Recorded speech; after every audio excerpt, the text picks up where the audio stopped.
होना पड़ता है। तो बिना सेतु के, बिना पुल के वो समुद्र को पार नहीं कर सकते। तो वो सेतु बना रहे थे तो उनकी सेना एक पत्थर पर रा लिखती है और दूसरे पर माँ लिखती है, दोनों को मिलाकर छोड़ देती है और वो पत्थर तैरने लगते हैं। इसी प्रकार से उनकी सेना पुल बनाती जा रही है। इधर भगवान श्री राम ने विचार किया, ये प्रभु देख रहे थे खड़े खड़े। प्रभु ने विचार किया कि मेरी सेना इतनी मेहनत कर रही है, थोड़ी सी इनकी सहायता मैं भी कर देता हूँ। और भगवान ने एक पत्थर को उठाया, एक झाड़ी के पास में खड़े हो गए, विचार करने लगे कि पहले एक बार प्रयास करके देख लेता हूँ। तो भगवान ने एक पत्थर को उठाया। अब भगवान राम नाम लिखने चले तो प्रभु के मन में विचार आया कि मैं तो स्वयं में ही राम हूँ और ये सभी मेरे सेवक मेरे नाम का सहारा लेकर सेतु बना रहे हैं, लेकिन मैं जब स्वयं में राम हूँ तो मैं अपना नाम क्यों लिखूं? तो भगवान ने इस पत्थर को उठाया और बिना नाम लिखे पत्थर को उस समुद्र में छोड़ दिया और झाड़ी के पास में खड़े होकर उस पत्थर को छोड़ा था ताकि कोई देखे ना। और पत्थर को जैसे ही छोड़ा वो पत्थर डूब जाता है और जब पत्थर डूबा तब तक पीछे से आवाज आई, जय श्री राम। पीछे से हनुमान जी आ गए, पत्थर को लिए और 2 पत्थर लाए, ला करके समुद्र में डाल दिए, वो पत्थर तैरने लगे। भगवान राम ने हनुमान जी से प्रश्न किया, हनुमत बोले हाँ प्रभु, आपने कुछ देखा तो नहीं? हनुमान जी मुस्कुरा कर कहते, प्रभु मैंने सब देख लिया। तो भगवान राम कहते किसी से कहना मत। हनुमान जी कहते हाँ प्रभु कहूंगा नहीं। लेकिन भगवान राम कहते कि हनुमान मुझे एक बात बताओ कि जब तुम सब मेरा नाम लिख करके पत्थरों को डाल रहे हो तब वो पत्थर तैर रहे हैं, लेकिन जब मैंने स्वयं पत्थर डाला तो वो पत्थर डूब क्यों गया? हनुमान जी ने मुस्कुराते हुए उत्तर दिया और कहा कि हे प्रभु, हम तो आपके दास हैं, आपके सेवक हैं, आप हमारे प्रभु हैं, हमें आपके नाम का सहारा है, इसलिए हम आपके नाम को लेकर के पत्थरों को तैरा रहे हैं। लेकिन आप स्वयं में भगवान हैं और आपने एक तो बिना नाम लिखे उस पत्थर को डाला और जब आपने ही उस पत्थर को छोड़ दिया हो तो फिर वो पत्थर तैर कैसे सकता है? क्योंकि जब किसी व्यक्ति को कोई संसारी छोड़ता है तो उसे भगवान संभाल लेता है, भगवान पार लगा देता है, लेकिन जिसे भगवान ने छोड़ दिया उसे कोई संसारी कभी पार नहीं लगा सकता। उसी प्रकार से ये पत्थर आपके नाम के सहारे से तैर रहे थे, लेकिन जब आपने स्वयं जिस पत्थर को अपने हाथों से समुद्र में डाला हो वो पत्थर प्रभु कभी तैर नहीं सकता। बोलिए रामचंद्र भगवान की। इसलिए भगवान का नाम भगवान से भी बड़ा है।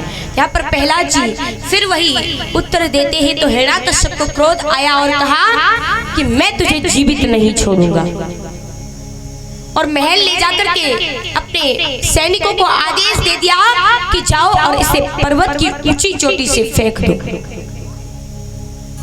और जब कहा कि ऊंची चोटी से फेंक दो, वो सैनिक प्रहलाद जी को लेकर जाते हैं। प्रहलाद जी को लेकर गए और पर्वत की ऊंची चोटी पर खड़ा कर लिया और प्रहलाद जी को नीचे फेंकने वाले हैं। इधर प्रहलाद जी हाथ जोड़कर राम नाम का उच्चारण कर रहे हैं और कहते हैं कि हे प्रभु, आज मुझे लगता है कि मेरा जीवन समाप्त हो जाएगा, क्योंकि इतनी विशाल पर्वत की चोटी, इस पर खड़े होकर के ये सैनिक मुझे नीचे डालेंगे तो भला मैं कैसे बच सकता हूँ। वहां से सैनिकों ने प्रहलाद जी के दोनों तरफ से हाथों को पकड़ा और उस चोटी से नीचे फेंका है। और जब चोटी से नीचे फेंका तो इधर प्रभु ने देखा कि मेरा भक्त कष्ट में है, तो प्रभु ने आकर के प्रहलाद जी ऊपर से नीचे आ रहे थे अपनी गोदी में ले लिया। और जब अपनी गोदी में लिया है, प्रहलाद जी ने अपनी आंखों को खोला तो अपने सामने भगवान नारायण को पाते हैं। और प्रभु को जब देखा तो प्रश्न किया, प्रभु अरे आप मुझे बचाने के लिए स्वयं चले आए? तो भगवान कहते हैं कि मैं भक्तों के लिए कुछ भी कर सकता हूँ, लेकिन मेरी पूजा करने के लिए, मेरा नाम जाप करने के लिए मेरा भक्त होना चाहिए। जहाँ भक्त होगा वहाँ पर मैं अवश्य आऊँगा, लेकिन जब भक्त ही नहीं होगा तो मेरा तो कोई नाम और निशान ही नहीं होता, क्योंकि भक्त से ही भगवान है। और बताया जाता है कि जब भक्ति नहीं होती, जब भक्ति नहीं होती, भगवान कहाँ होता। जब भक्ति नहीं होती, भगवान कहाँ होता।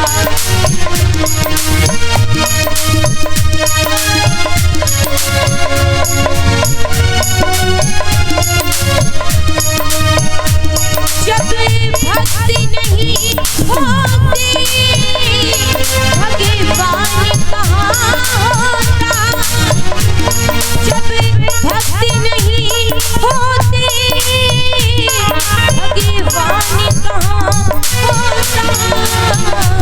तेरी मेरी समस्या का, तेरी मेरी समस्या का समाधान कहाँ होता। जब भक्ति नहीं होती, भगवान कहाँ होता।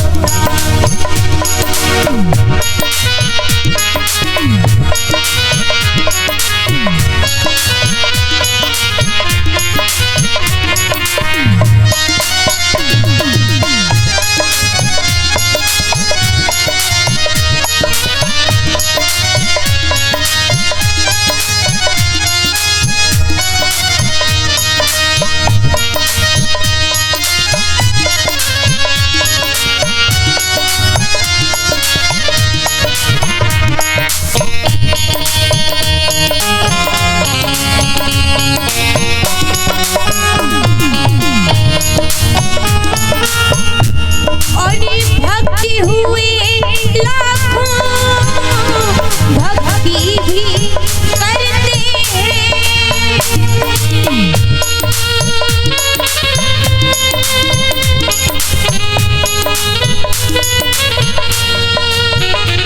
और भक्ति हुए लाखों, और भक्ति भी करते हैं।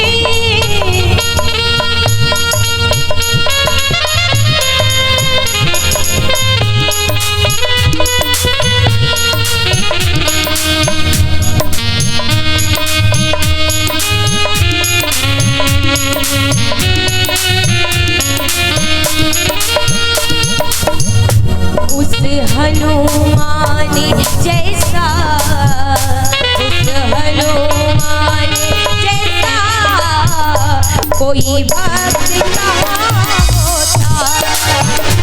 जब भक्ति नहीं होती, भगवान कहाँ होता।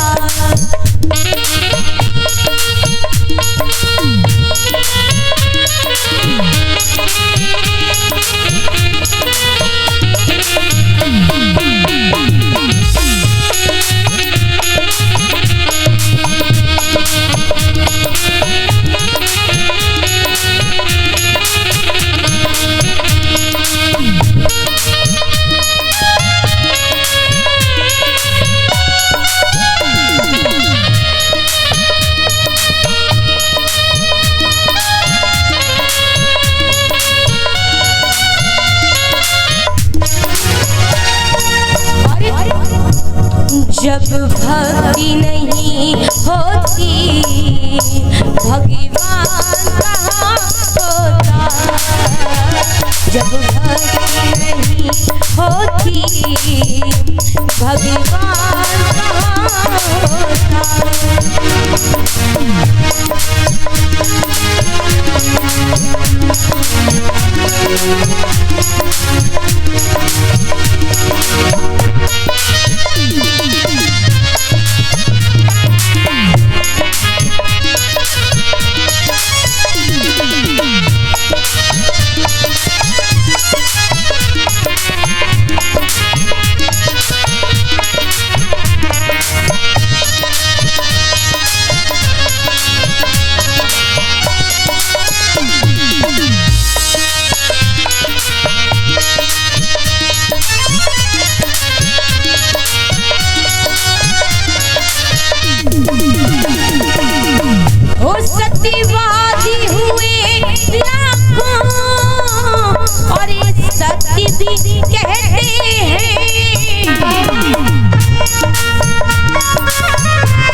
पश्चात